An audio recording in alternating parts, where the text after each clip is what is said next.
Welcome to Thrive and Shine HR, a podcast and video series dedicated to helping us overcome the limiting beliefs, self-doubt, and imposter syndrome that so many of us HR professionals face. Here are your hosts with over 45 years experience in HR and certified life coaches, Jen and Katherine. Hey, everybody, and welcome to Thrive and Shine HR. I am Jen, and this is Katherine. We want to welcome you guys to our 36th episode, Empower Her, empowering women and other women in the workplace. Katherine, hey, how are you today? It is, at the time we are recording this and going live, today is Halloween. Happy Halloween. I am dressed as a snow bunny in Colorado who didn't have her home heat on and hasn't been home in a few days. So that's what I'm dressed as. Jen, what are you today? I've got a little bit of orange and a little bit of fall colors. And I thought, you know what, my stress and overwhelm right now at work was just so much where I couldn't wrap my head around it. Last year I was this cute little witch and had the best time, and this year at 10:30 last night I'm like, finally said, you know what, this is not my year. I'm just gonna show up. My mask is actually just myself, and so I'm kind of winging it this year, but I love it. Yeah. So kind of before we kick off today's episode, what has lit up your week, Katherine?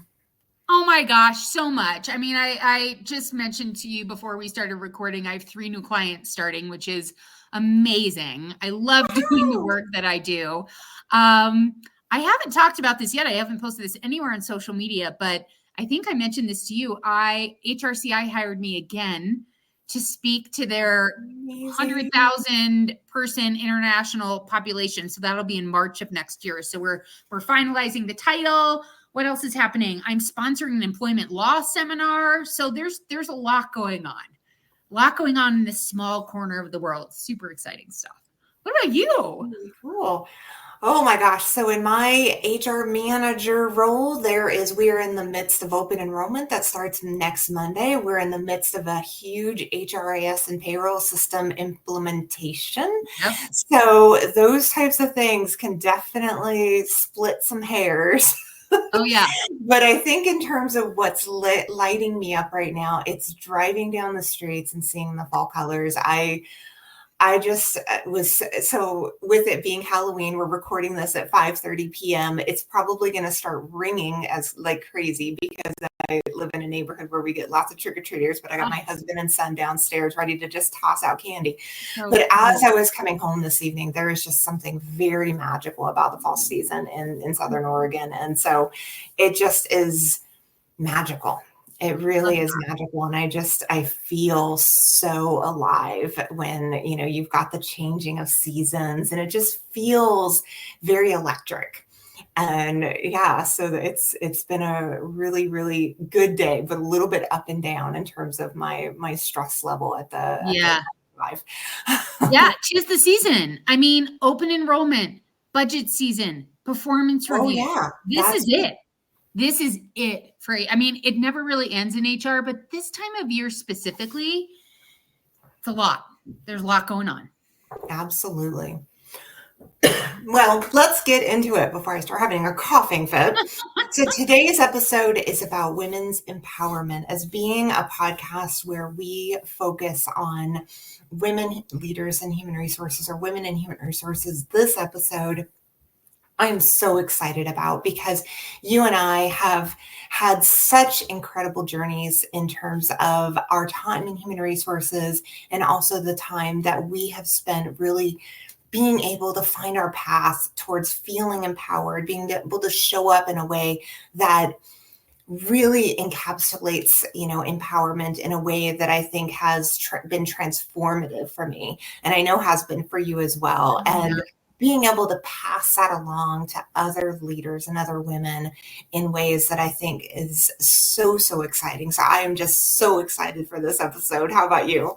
I am so excited about this episode. This is, this topic actually came to fruition when I was asked to speak to a local group of leaders here in the middle of Colorado.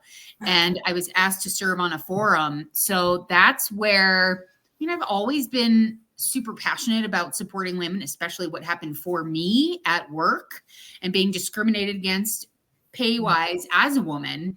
So I've always been super passionate about it. But this specific topic, I did this whole presentation at this forum on this topic almost exactly a year ago today. Oh my gosh. Thinking about it again, and I obviously led this in HR Empower Hour earlier this week. This is one of my faves. Absolutely one of my faves. Definitely Awesome. drives me every day. Yeah, I'm so excited. Well, let's dig in. So first question is, share a time when you felt empowered by another woman in your career, and how did that experience shape your path? I loved this question because I just went down memory lane with so many empowering women that I've had the pleasure of working with or shadowing or having as a mentor. And the one woman who really strikes out in my mind is a woman named Linda Davis. So shout out to Linda Davis if she ever hears this. I met her in the 90s. She was a member of the health club and spa where I worked for 7 years. It was 200 employee, mid-size, et cetera, et cetera. And I would see this woman all the time. She was very fit. She was very committed to being fit. And fast forward to maybe about 5 years ago, I was dealing with a very contentious situation, an employee relations situation between a female director and a manager within the organization. And because I live in such a small community, there was concern of me addressing the situation because of my relationship, my personal relationships with both of these women. So we actually hired Linda Davis, who was referred to me by another organization. I was like, I know this name, I know this name, I know this name. And I get on a Zoom call and I'm like, oh my gosh, I know you from nearly 20 years ago. Little did I know that Linda Davis had worked for Hewlett Packard. She was a pioneer back in the day with Hewlett Packard as a go-getter, hard-charging woman. And she left that space to become an executive coach. And I have been very open on this podcast about how much I rolled my eyes at the coaching industry because it was unregulated. I thought it was a bunch of crap. There wasn't anything to it. And Linda Davis showed me that I too could leave my career and pursue my passion for coaching. And I didn't even realize it was coaching until she started showing me through her actions how to stop telling people how to show up and how to believe in that person, so much so that you bring out the best in them through coaching techniques. And I was like, oh, there's actually something to this coaching thing. And to this day, I just give so much credit to this woman who was the inspiration for change in my life and starting a brand new career at the age of 46. And she is just a rock star and really, really, I was also going through some hardship at my employer at the town, and she taught me the skill of advocacy. So being very assertive, but not in a forceful way, really advocating for myself in an empowered way, especially when it was coming to the pay and gender inequity I was experiencing. She really taught me how to stand tall for myself as a woman. And my life hasn't been the same since, honestly. So it was a really, really cool experience. Really cool. What about you? I almost feel like I could swap the names. I mean, obviously the stories are going to be a little bit different, but in terms of the impact and, that level of belief in myself based on someone else who sees me, who truly sees me. So mine is Donna DeLeon. And when I graduated from college, I was in a position where I was working as a teacher's assistant for Sacramento State down in California. Oh, cool. And I had a role where I was doing teaching assistant and that sort of thing. And when I had graduated, there just was nothing. This was 2009 when I got my MBA, and there was nothing, right? They had just had the crash. And I ended up having this teaching assistant role, and within that role, Donna ended up reaching out to the business program to want to try to inquire about a position that they were hiring for, that they were creating in the company that I ended up working for. And she ended up, talking with my advisor. My advisor immediately recommended me, just based on feeling like that could be a good fit. And from the moment Donna and I met one another, there were instant sparks, because we just really connected on a level where, you know how there are just those individuals, you can't even describe it sometimes. There's just something where you're like, oh Yeah. my God, you get me. Yeah. You see me. And I think when she came along in my life, I was at a point where I was excited and I was green, and all of these things was so wanting to get out there, and yet she really helped me kind of get my bearings around being able to um, uh, learn how to be assertive, and learn how to really put Mm. myself out there in ways that I've never had before, and from a place of having a really big and open heart, and yet being Mm. able to stand up for herself and being able to speak her mind. And she was the type of leader that it was a real pleasure to have as kind of that mentor first coming out of college, because again, like I said, she truly accepted me as me, my Wow. failures, my imperfections, everything. And so there was something about that that gave me permission for the very first time in my life professionally, where I Mm. really knew that whatever I did to put myself out there, whatever I did to kind of throw myself into the fire, I knew she had my back. Yeah. And that was something that just was very foreign and new to me. And I think, coming from a place of kind of male dominated, leadership culture, which we'll talk about, in the episode, but it was something that I think it was very, yeah, it was almost hard to believe. It was hard to kind of wrap my head around at the time. And yet, over the 3 years that she and I worked together, I finally found my way of settling into that and really having encapsulated that as a leader since.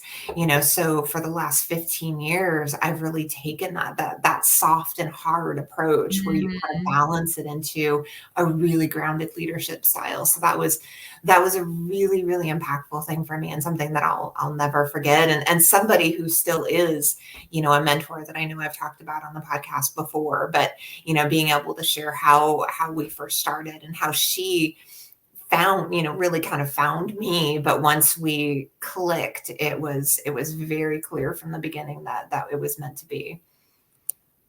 Do you have a title for your book? Do I have a title? Yeah, you and I have both talked about how we want to write a book someday. Do you have a title for your book? Because I think you just said it. What was it? Are you ready? Grounded Leadership. Oh, I like that. Dang, you literally just said that, and I was like, book title.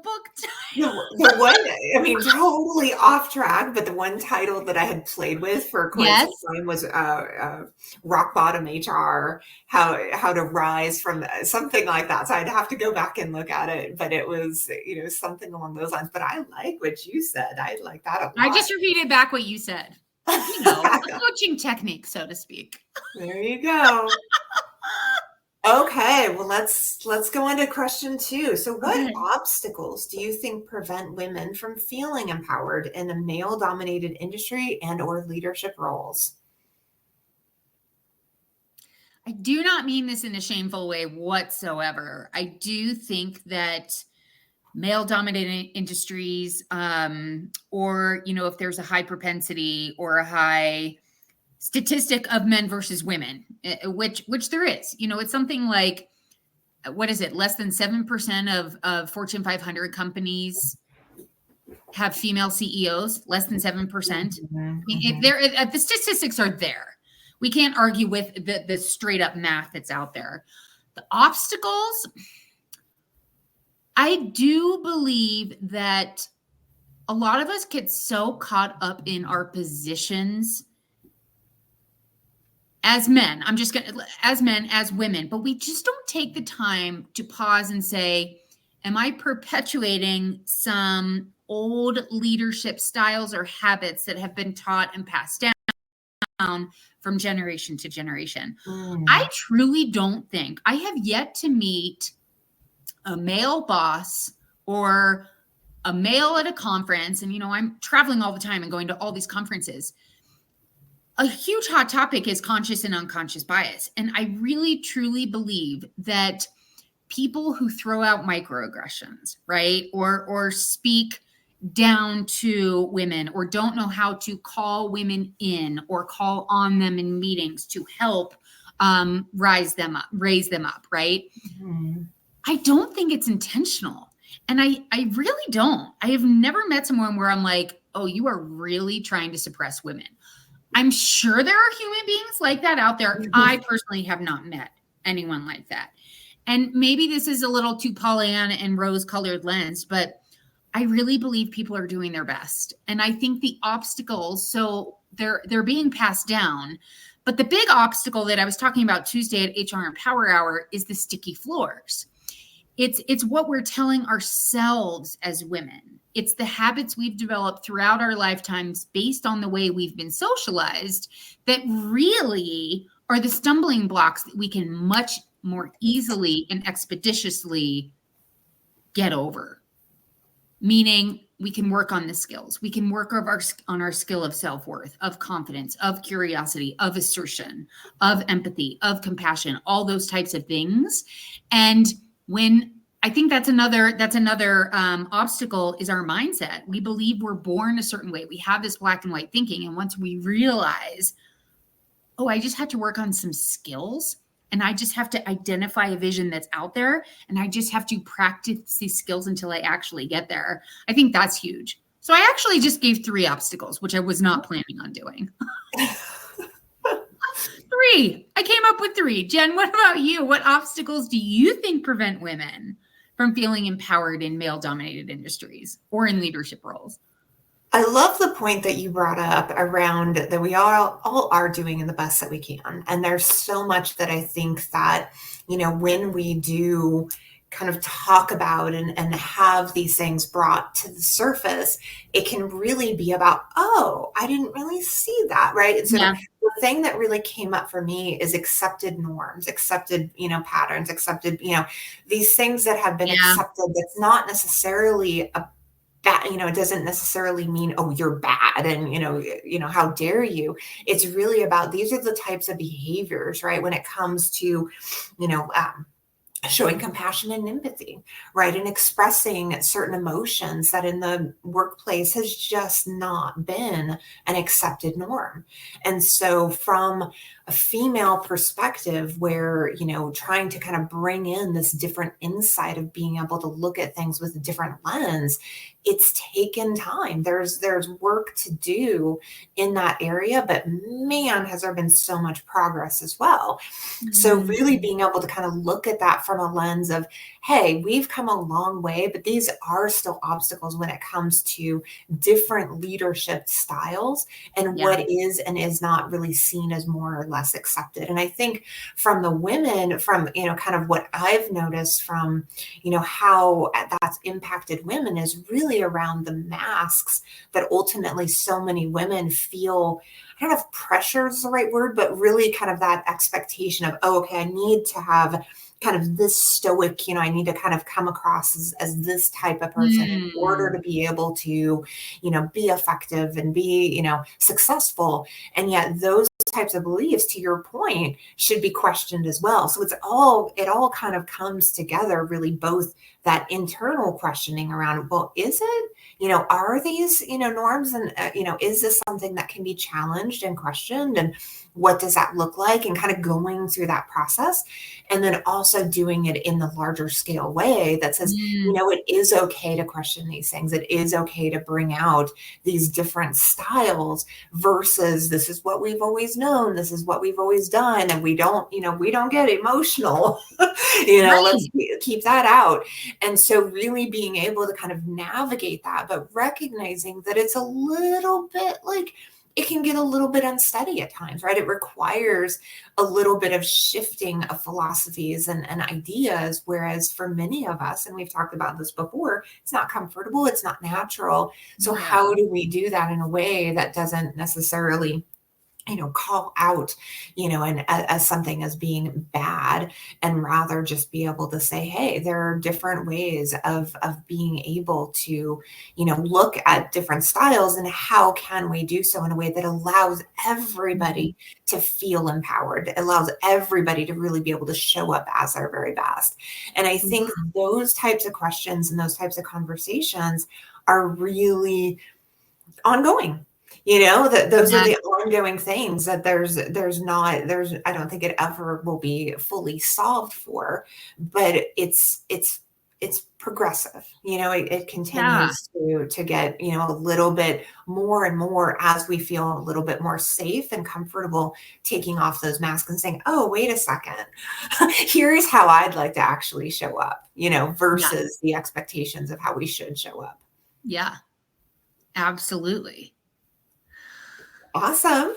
Yeah. I mean, you've got my mind going as usual, and that authenticity. And you brought something I hadn't really been thinking about is it's not, I guess what's embedded in the term of being empowered.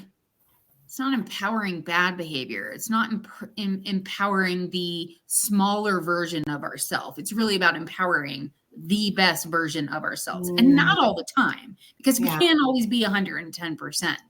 Right. But really doing the best we can at the time, considering the circumstances, right? Yeah. You got my mind going, Jen. You got it going. Well, and I think, that there's something to that, right? Like true empowerment is like aligned with our authenticity, I think. And recognizing that and being able to say, hey, if I'm going to feel truly empowered in this moment, then I need a gut check. What is it is really going on within me that then would want to, be able to come to the surface? And I think, having those insights, I think can be tremendously helpful once we get out of our own way. And we also can help others recognize how they might be getting in our way, in their own way. Yes. Amen. So many in our ways. In our ways. Yep. Okay. Question number 3. So share a specific example of a woman you've helped to feel more empowered after going through a period of feeling disempowered. The very first person that came to my mind is someone who's become a dear friend. Her name's Nancy. She lives on the East Coast. I met her, I want to say, no, it was from another coaching client. It was a referral. And Nancy was really struggling as a manager in HR. She reported to a director. The director was half out the door. She was ready to go, but Nancy didn't want to step up into that director role. She felt extremely misaligned with the organizational values, and specifically with the head of the company.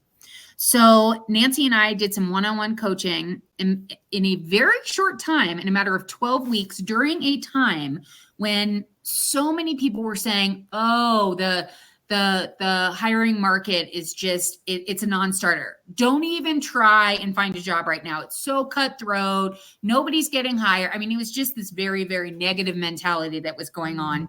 Even on LinkedIn, people are saying, oh, it's just such a tough job market right now. This client got really clear on her values. I coached her, right? So we ultimately got her very, very clear on her values, what she wanted in her next position. She pulled out all the stops. She wasn't just like passively applying on LinkedIn. Rather, she was identifying organizations where her values aligned, and she was applying to those organizations, but taking all the necessary measures to get the interview. Nothing was going to stop her. And ultimately, she got a job. She's now a director of, I want to say she's over like 1,200 employees. She has a team of HR people finally under her. her pay increase was like 20% or something crazy, including a signing bonus and including promotional like just certain targets that she had to hit. And I saw her in person, I think it was just last week at an HR retreat. It may have been 2 weeks ago now. So I saw her at the Maryland SHRM conference again in person. It was so great to see her. Saw her again at an HR retreat. And she defines thriving. She is so happy, both personally and professionally. She loves this job. She loves her team. And it makes me so proud to have been a part of that with her and to have coached her in a way to see her where she is today. And it wasn't just like a quick hit. It truly is an actual fix to the issues that she was struggling with a year ago. So it just brings me so much joy to have this like amazing friendship that's also come out of that former coaching experience. Pretty cool. So cool. Yeah, she's awesome. Oh my gosh, that's amazing. I mean, I think that having that type of impact and then being able to keep in touch and still see one another, I love our that. relationships evolved, right? It's completely, well, that's not necessarily true because she's in HR EmpowerHER, but I think it is possible to coach someone and to be friends with them. I mean, we have definitely, and we definitely strike that balance. And it's funny because when she's able to come to HR EmpowerHER, she's very busy, but when she's able to show up, we have so much fun and there's so much levity to the entire group because she'll be like, oh my God, Katherine, why do you ask me these hard questions? Because as a coach, it is my job to get my clients thinking in a new way. Yeah. So we just have this really fun banter about it. She's ready for it. She knows what she's signing up for.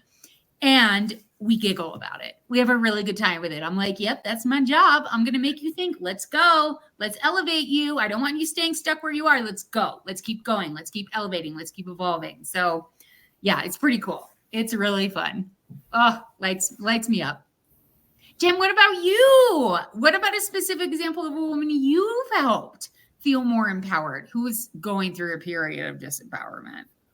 Yeah. So before I do, I just want to say, I mean, it's so obvious as you talk about the different clients you work with, and Nancy in particular, of like how incredible I think you are as a coach. Oh, because being able to like truly like dial into kind of that internal compass for those who really kind of need that, need that inspiration. And when you talk about Nancy, you talk about, any of them, but when you talk about her, I can so see that. And I think, for those listening right now, this girl right here is an amazing coach, whether it's one-on-one or your HR Empower Hour. Because I just think the way that you describe that, I'm like, everybody who would have a chance to get services that you provide, it's amazing. Amazing. Oh, thank you. Yeah, no, that absolutely. And I truly mean that. So my story is about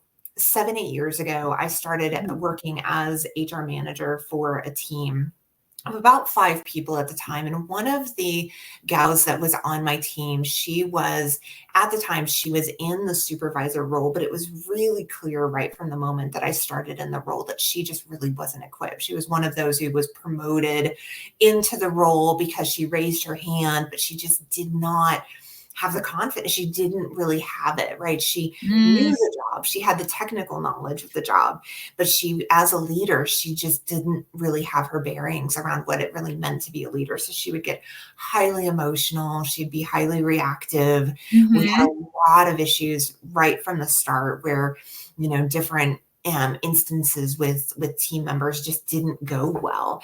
And, she would try to address different things, but would, walk away from it in tears, as she's a supervisor trying to address an employee. And she's the one, coming to me in tears because, she's having a difficult time being able to communicate without, someone else getting defensive or taking things personally. And she's doing the same thing. And so over the course of about the 3 years that we worked together, similar to you, but not in a professional way as a coach, because I wasn't a coach yet at that time, I just spent time with her. We spent time outside of the office. We spent time together in different ways and really kind of helped walk through almost doing role playing together around, the different things that came up for her that she really struggled with. Mm.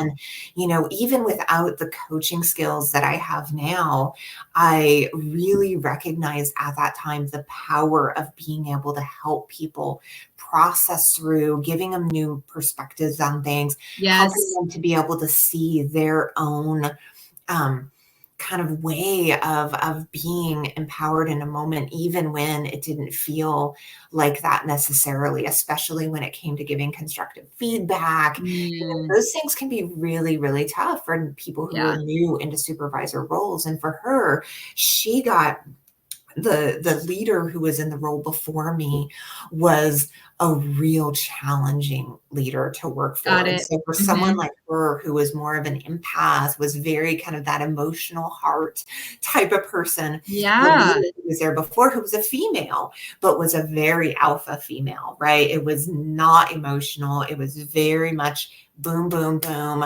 very direct, very assertive. And so when it came to any sort of constructive feedback or anything to this particular employee, it always came across as very direct, very short, very quick. Let's keep it moving. This didn't go well. You need to do it better. And so she really struggled with being able to not take that very, very personally. And so Mm. we had to really kind of unravel that in the time that we worked together to be able to give her a sense of identity. Ooh. I think was the biggest thing that she and I really found through our time of working together, that she got so kind of convoluted into what she thought being a leader was Totally. based on the Totally. feedback that she was getting from this other leader who had a very different style than her. So here I come in and I basically say, no, I want you to be exactly as you are, Yes. right? To be able to have all of the all of the good, the bad of who you are. And at the same time, we need to figure out how we can kind of gain that confidence when it comes to having those difficult conversations, but doing so not as someone who has to be, the axe, you know throwing the axe down kind of philosophy, but rather you can do it as yourself. And that really was one of those instances for me that I think led me down was one of the first kind of aha moments for me that Mm. led me down the path of going into coaching, because I was like, ooh, there's something to this, being able to really help somebody figure out who they are as a leader. So then that way they can start doing the things that they need to do, but also being able to do it from a place of authenticity. And so it was a pretty powerful thing. And similar to you, we stay in touch. She's still very much involved in the local HR chapter, as am Ah, I. Get to see each other often, and it's very special because now she's a manager. She's kind of worked her way, not in the same depths of Nancy, which is badass and amazing, but definitely progressive in terms of being able to continue to work her way up and feeling as though she can now do so and not feel so insecure about who she is and who she is becoming as a leader in HR. you know what I love about our two examples is mine was more about my example with a little bit more about external validation and societal standards, right? It's about pay. It was about a different title, truly. I mean, but these Yeah, were the things that was important to my client, and it yeah, led yeah. to her happiness. But what I love about you and about this connection you have with your client, it's about her being an empath, and Yeah, about the contrast of an alpha female, which was how women were socialized to believe they had to show up in the world, totally.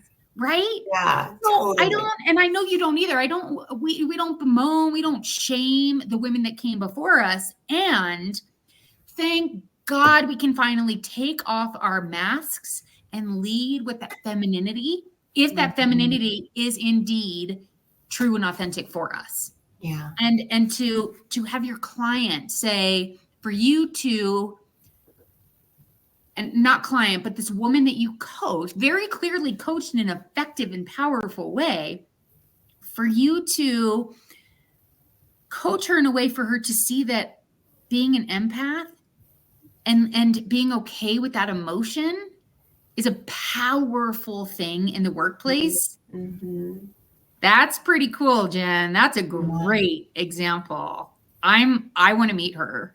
I do. Hopefully you can. If you're listening, Ashley, I love you. I Love love you, you, love Ash. you. Want to meet you. All right. Well, let's talk about conscious and unconscious Oh my bias, shall gosh. we? So, what are some examples of unconscious or conscious biases holding women back, and how can we address them as HR leaders? Oh boy. I had a totally different answer that I was going to talk about. But what's coming up for me now is a conversation we had in HR Empower Hour. On Thursdays, I coach the women in HR Empower Hour. And one of the women came today. She is a global HR leader. And she wanted some help with there's a new CHRO who's lined up, and she really wants to help set this next CHRO up for success. Okay. Mm-hmm. And what we started talking about, and we talked about this a little bit on Tuesday, is about performance reviews and unconscious bias. So women have a tendency not to take credit for their individual contribution. As women, we have a tendency to say, oh, but I couldn't have done it with the help of my team. I couldn't have done it without the help of my boss. I couldn't have done it without the support of my husband watching the kids so I could really work an insane amount of hours to work on this project, or whatever it is. We have a tendency to not shine the spotlight of ourselves and advocate for ourselves. So the way that this is a little bit of an unconscious bias, if we as women don't develop those skills of assertion and advocacy and confidence to share and to show up in a different way, and we can do this with very feminine energy if, again, that's authentic to us, but to say, here was my individual contribution, and here's how it had a positive impact and ripple effect on my team. Here's how it allowed me to raise my team up, or how it allowed me to be supportive in a new way to the up and coming CHRO. So because of the way we've been socialized, and because of the way performance reviews really value people who advocate for themselves in self-review forms, or the reviewer is a really good reviewer and they have nothing else to do but to pay attention to the reviewee's performance, which we know doesn't take place. So it really comes down to us as women sort of recognizing that, and that is, again, I think there's unconscious bias inherently baked into most organizations' performance review models. That impacts promotional opportunities for women. It impacts compensation opportunities for women. And I really think as HR leaders, we just have to be aware of it. And what this woman in HR Empower Hour ended up thinking about and moving forward with, she's like, she was one of those HR people who said, I never do my self-review. Everybody on my team knows what I do. I don't do my self-review. How many of us do that in HR, right? Like we forget to fill out our open enrollment forms because we're so worried about everybody else. This has happened to me like 50% of the years of open. I'm like, so worried about everybody else, I forget to do my elections. So this woman is exactly the same. She's like, I never thought about that being an opportunity to shine the spotlight on myself, to start showing up in a new way, which then has this ripple effect on my team. And I also get to advocate for myself, but my team in my self-eval. And therefore, that's going to start shattering that compensation ceiling, so on and so forth. So it's a little bit of a roundabout answer, but I would be a little upset with myself if I didn't honor that conversation that just happened a couple of hours ago, because it was really cool. It was really powerful. It was really impactful. And she just had, when you can see light bulbs going off in people's brains, it was just like fire coming out of her today. It was so cool. And for a global HR person to take time out for themselves and say, I need some coaching, also pretty cool. Really cool.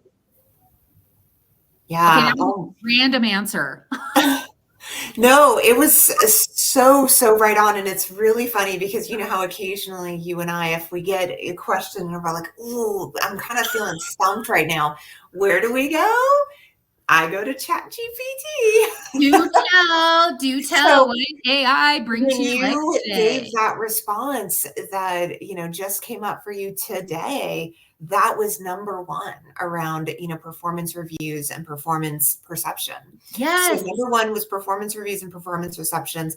The second one is assumptions around career ambition. And I know you and I both can really relate to this, right? In terms of the unconscious or conscious bias around men and women and assumptions around that ambition that women need to really, I think, and it's definitely better than it was when I first got into HR 24 years ago, right?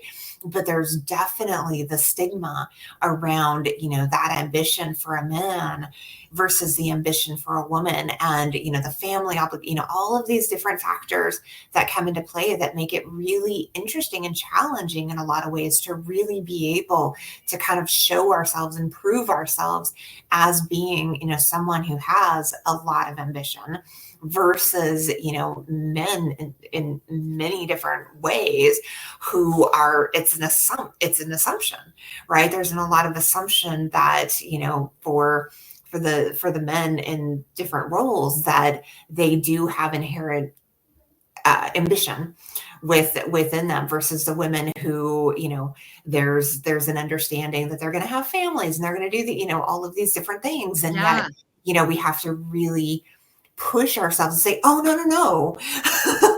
Hello, my goal is to be able to climb the ladder. I do have goals to be able to have high ambitions. And I can't even tell you how many times, especially earlier in my career, you would have almost, these assumptions or these understandings from others that really didn't align compared to what I would see right in front of me from, male counterparts. And so that one is one of those real world things that I Yeah. can really recall, not so much anymore, but definitely earlier in my career.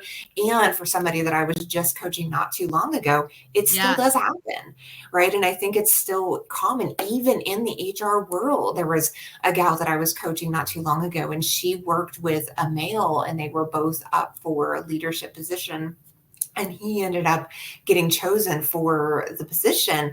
And on the fly, she ended up having a conversation with the CHRO, who was also a male, who had made a comment. I don't want to go too much, but basically the comment had to do with not seeing their long-term future based on, different factors that they believed were going to limit their ability. Travel being one. Oh, with the family, I don't know, that you're going to be able to. Totally. That's like, And that's a conscious bias. You can't yeah, tell me that's unconscious. yeah, right, because it's something that we can own, and we can shift, and we can have awareness around at any time, but yet you still see it here and there. Yep. And it's definitely one that I think is so important that we continue to call out and bring light to, because it can be a little sneaky in that way. Another one that came up Yeah. around likability, Oh right? So yeah. I know, in terms of, so often you see, and this one goes both conscious and unconscious, Mm, right? On the likability for women, it has to do with being too assertive. And, if there is assertiveness, then it must be that that woman is a bitch, is a or, bit. that there's, something wrong because she has a mouth, or she has, that assertive nature with her. And then kind of the same can go for emotions, which we talked already about in the Oh episode yeah. earlier. The empathy, the compassion, the whatever, can come up in the emotional realm. And then there's an assumption that you also don't have the gumption to be Mm, able to address things, that are more serious. And I think that's, a bias that can really skew our ability to show up and be taken seriously yeah. and in a lot of ways. Yeah. Yeah. Oh my gosh, you said you had so much in there, and my mind went a million miles a minute in a million different directions. And this is such an important topic to talk about and to bring it Absolutely. to the surface. Yeah. Yeah, I know. And your answer was I mean, so right on, just given, what is so prevalent, around. And yet, it's really, really critical that we have these conversations and we talk about it, because in order for us to ever really get to a point where we can truly feel empowered and be able to kind of step into leadership roles, we need to be able to call out the different types of conscious or unconscious things that make it more difficult for all of us. Absolutely. Absolutely. I mean, again, going back to socialization, this is just a micro tidbit, but 60% of females will apply for a job that they don't meet 100% of the qualifications, and men, Oh, that's 100, right. 100% of the time will apply. Yeah. So I think one of the ways we address that is,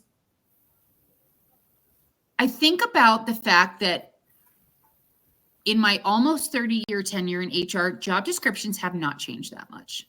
Mm-hmm. Why? Probably because HR is super busy.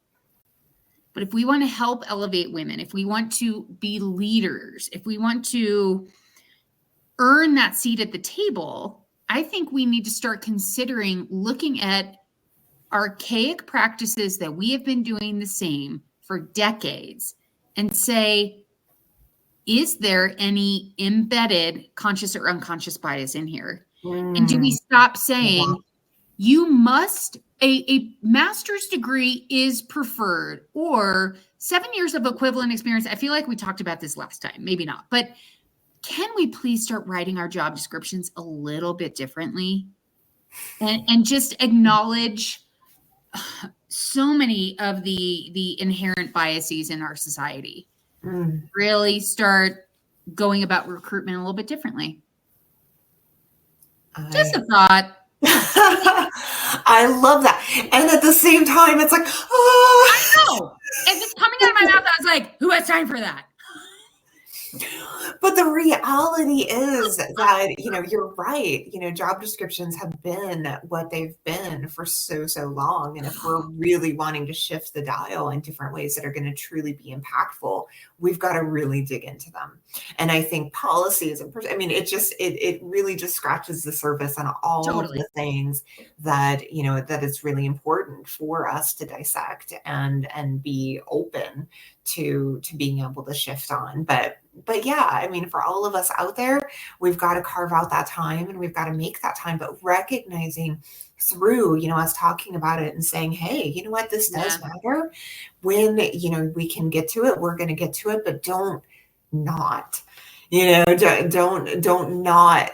think that this doesn't matter, because it really does. Okay. Almost there. So what advice would you give to women who struggle to advocate for themselves in the workplace? I would practice outside of the workplace in a low stakes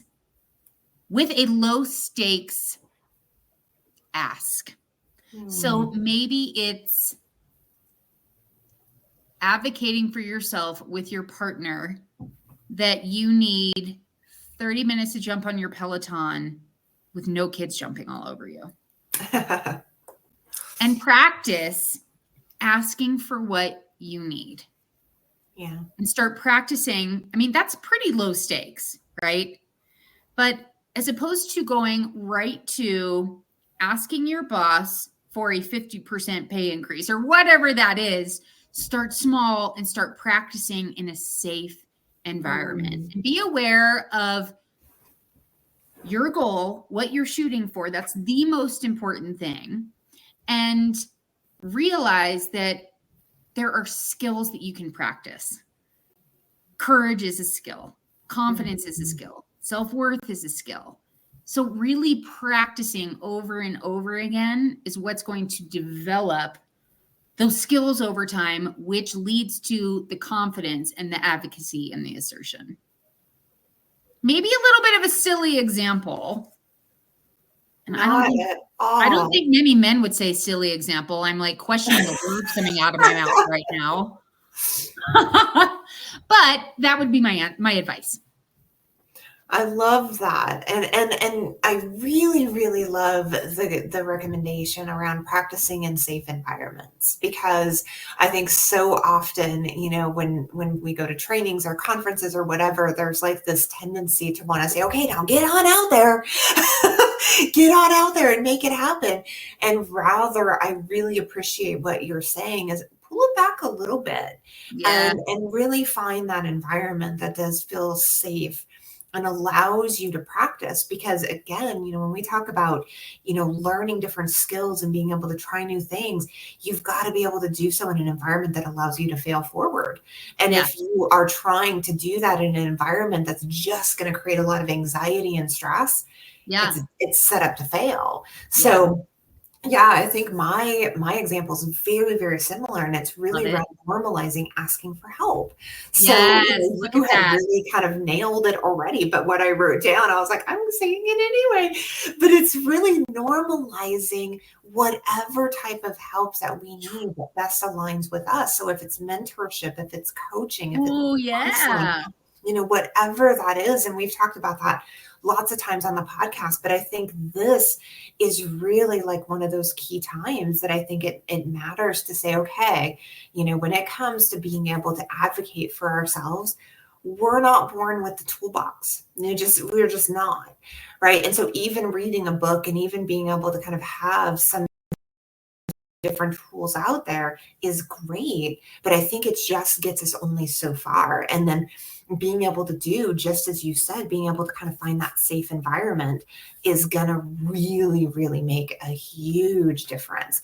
And so finding that avenue, whether again, it's mentorship, coaching, or whatever, I think would be massively impactful to kind of help give us those necessary tools that we can then put into our toolbox. So yeah, I think you and I, once again, are pretty damn aligned, which is no surprise whatsoever. Shocking. I All love it. right. Well, let's wrap it up. Let's go. Last question. What does Ooh. empowering women in the workplace mean to you personally? And what do you do beyond the podcast to help empower other women? I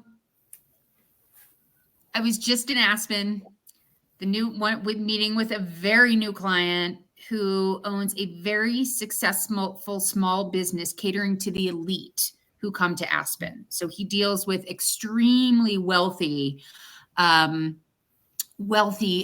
clientele, and he wants to develop an organizational vision. He doesn't have one. He doesn't have a mission, vision, values for his business. And when we were talking about it, I was like, my vision in my life is very clear. My vision is to empower women all over the world.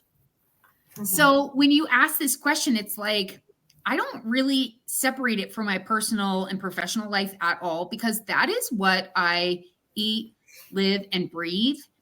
And the minute it came out of my mouth, I was like, you just told this male that you're all about empowering women. How does that even relate to his business? And without missing a beat, he goes, I just need you to know that I could not agree with you more, because it's the women that I hire who are driving my business and moving my business forward. And I find the men I hire to be a little more problematic than the women. And I was like, so, quickly in my mind, I'm like, well, you just threw that client out the window. He's not going to, all you do is empower women. He was right there with me. So trust in what comes out of your mouth, trust in your vision. And if it has, it doesn't have to be all about women all day long, every day. I mean, I have so many different things that I'm doing to empower women. I just accepted the president of Elevate HR. Just everything I do is about women, because I feel so passionately about it. So apparently, even when I'm talking to clients who I don't know if they are empowering women in their workplace, I pretty much tell them it's an absolute for me. And I stand tall about it. Didn't even know that was happening, but there you go. I love Jen, what that. about you? Oh my gosh. I love that so much. I mean, that's like one of those moments I think inside, of ourselves. We're like, oh, frick, what did I Yep. just do? I was like, cool, great, good one. That just happened. And yet it was meant to be. He was like, Yeah, absolutely, 100%. absolutely. Dream Well, client. I am so blessed in my life. I am surrounded by testosterone. So I I was live going to in say, a your house boy where I'm mom. married to a male. I've got two sons. I've got, pets that are male. And so, my life is so much around kind of the male energy. And yet then I go to work, and luckily I work, in my HR office that I have two individuals report to me, and they're both female. Interesting. And, it's been really, really amazing to, because I was out of the workforce for a while doing coaching, and I was just on my own. And that's amazing type of work, but it also can be somewhat It isolating, can. when you don't have the kind of those day-to-day interactions with others. Absolutely. And so having this role now that I've been in it for, I don't know, 15 months now has really been really special for me, because everybody I've ever worked with before, obviously, you always are going to have different types of relationships with each of them, and be able to kind of find what it is about them that's really special and help to bring that out in them. Mm. And what I've truly found is when I'm able to have relationships with women, there's something I'm able to kind of get into that is just different than I'm able to do with, the men that I live with and have worked with. And, I'm able to kind of find something about them that is special, that's unique, that can be, Oh, cultivated.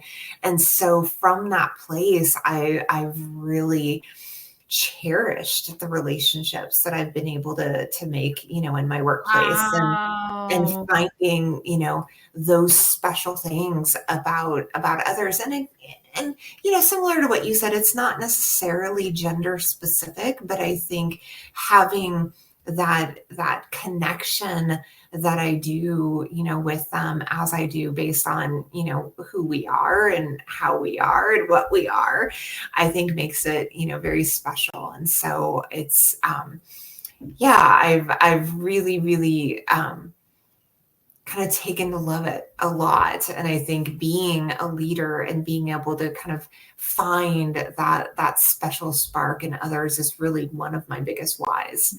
And whether it's, Oh, women or men, I think it's really about that for me.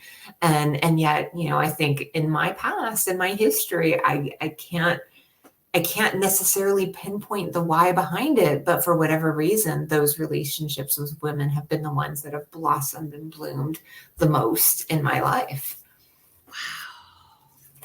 I love that so much for you. I mean, my thought went to immediately, you're a boy mom, you're surrounded by testosterone, right? I didn't know about all your pets being male as well. But Yeah. to have those women at work, I mean, it's just a different energy. And to have that Mhm. opportunity to help lift them up and have that impact on those individual women, but women collectively and Yeah. women in our profession, which I know is one of your huge passions, is empowering women in the HR space. So, Jen, that's pretty cool. That's pretty cool. Yeah. Yeah, I think, for both of us, because I think I know that about you and I, and so many other, women leaders out there. There's something very magical about being able to have an impact on someone else, especially when it comes to them finding their way, Mm. finding their path. And so, being able to be a part of that journey, there's nothing that really compares to that. Yeah, I love that. I Yeah. love that so much. Goodness. I I'm listening to a podcast right now, and I may have to like add it to show notes at some point. But it's Jay Shetty, I think. I don't know if you've listened to this one. It's a female who specializes in hormones, and she was Mm, talking about that men are much more simple. And she doesn't mean this disrespectfully, but a male hormone, they only have testosterone and their hormone cycle is 24 hours, where women, we have multiple hormones. We go through variations in our life with our hormones, and we're on a 28-day cycle. And we turn into different humans during perimenopause, menopause, and postmenopause. Like, I could not believe, and we all know that medicine is based on studies performed on men. So there's so much progress being made, and there's so much more that will come, within our lifetime. And I'm so excited to see what happens with women in particular. And and with that knowledge, power, right? Empowerment that comes from that knowledge of being able to say, oh, okay, I can understand now why I get a little crazy. And being able to kind of navigate that based on the awareness that I think science and data is really just still giving to us. Yes. Yeah. And here we are in this lifetime at a pivotal juncture. I mean, let's just call it what it is. The election's very interesting. It's very contentious this year. And whether Harris wins or Trump wins, either way, it's an opportunity for women to stand tall. I have to see the election this way, because otherwise I'm just going to have a heart attack. So when I focus on that, when I'm like, either way, post-election, there's such an opportunity for women to stand tall again in a new way. And we're just going to keep building slowly but surely. I love that. Thank you for bringing the optimistic outlook. I have to, or else I'm not going to sleep for the next week. No. Oh, you think it's just going to be a week now, do you? Apparently I do. I should rethink that, because it may be longer. Might be going on for a while. We're going to be recording it. Girl. All right. Well, everybody, that is a wrap for this episode. What an amazing topic, Katherine. Thank you so much for bringing it today. It was such a good conversation. Girl.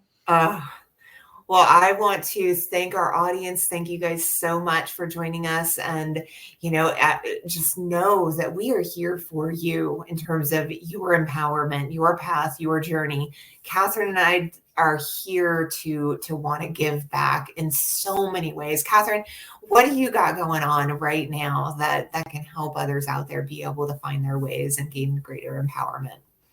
I mean, what keeps coming up, and I know it's a bit buzzy, the power of the pause, especially right now, as we opened up this episode with open enrollment, with budget season, with, I'm sure, 6 million employee relations issues hitting, because that's what happens with all of the things that are going on right now, kind of beginning middle-ish of Q4.